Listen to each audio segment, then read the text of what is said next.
त्यानंतर परीक्षिती राजा विचारतात शुकाचार्यांना, महाराज हे नरक देवाने का बनवले?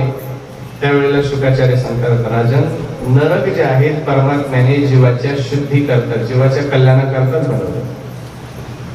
परीक्षिती राजा म्हणतात, पण या नरकातील कल्याणाचा तरीका फार विचित्र आहे. या ठिकाणी जो काही उपचार असतात, जो पाहुणचार असतो तो फार विचित्र आहे.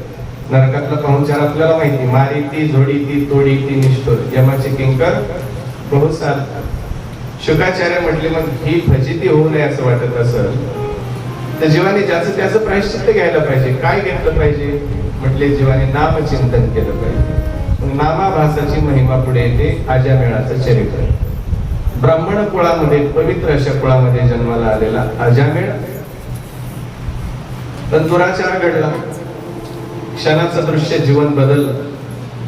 त्या देवीला घरी आणून ठेवलं आणि जी पतिव्रता पत्नी आहे तिला मात्र काढून ठेवलं. पण दैवयोग असा संत महात्म्यांची गावामध्ये दिंडी आल्यानंतर यांच्या घरी योगायोगाने मुक्कामाला राहिली. महात्म्यांनी सांगितलं, या वेळेला जो मुलगा होईल त्याचं नाव नारायण ठेव. नारायण मुलाचं नाव ठेवलं. अंतकाल जवळ आला. अंतकाळच्या वेळेला यमदूत नेण्याकरता आले. यमदूत नेण्याकरता आल्यानंतर ओरडू लागला, त्रास होऊ लागला. पापी जीव जो आहे त्याला यमदूत नेण्याकरता येतात आणि त्या वेळेला त्याला भयंकर वेदना होतात. ओरडू लागला. ओरडत असताना लहान मुलावरती त्याची जास्त आसक्ती होती. त्याचं नाव घेऊ लागला, नारायणा धाव, नारायणा धाव, नारायणा धाव. 4-2 वेळेस ओरडल्यानंतर नारायणाच्या नावानं त्या नारायणाचे 4 दूत त्या ठिकाणी आले.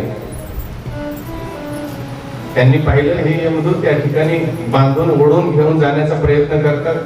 त्यांनी त्यांच्याशी युद्ध केलं. अपमानित करून, मारून, त्यांना हकलून दिलं आणि यांना सोडवलं. हे प्रत्यक्ष अजामेळाने पाहिलं. त्याच्यानंतर हे जे यमदूत आहेत यम लोकांमध्ये गेले, यम दरबारात, आणि जे काही फासे वगैरे साहित्य होतं ते सगळं फेकून दिलं आणि म्हटले, असली नोकरी आजपासून आम्हाला नको. का बरं?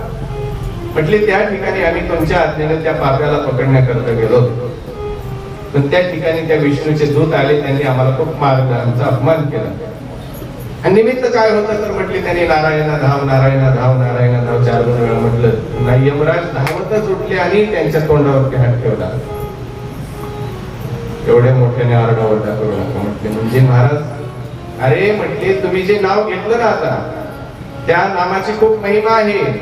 हे नाव जर 10-5 वेळेस तुम्ही या ठिकाणी मोठ्याने उच्चारले ना, माझा तर धंदा ठप्प होईल, धंदा बंद पडेल. म्हणजे आणि नरकात सरत पडलेलेच नाही, ते सगळेचे सगळे वैकुंठाला जातील, त्या नारायणाच्या धामाला जातील. महाराज, एवढी नारायण नामाची महिमा? यमराज म्हणतात, हो, त्या नारायण नामाची महिमा फक्त आम्ही 12च जण जातो. स्वयंभूर नारद शंभू कुमार कपिलो मुनी मनोह परनादो जनको विष्णू बलिर्वया सकीर्वयम्.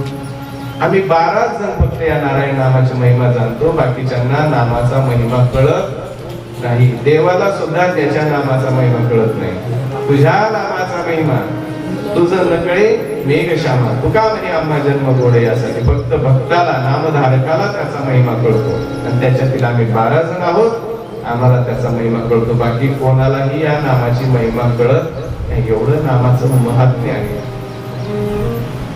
हे परीक्षित त्या अजामेळाने जवळून ऐकलं होतं. परीक्षिती राजाला शुकाचार्य सांगतात, राजन ऐकलं, त्याने नाव नारायणाचं घेतलं, पण मुलाचं नाव नारायण ठेवलं होतं.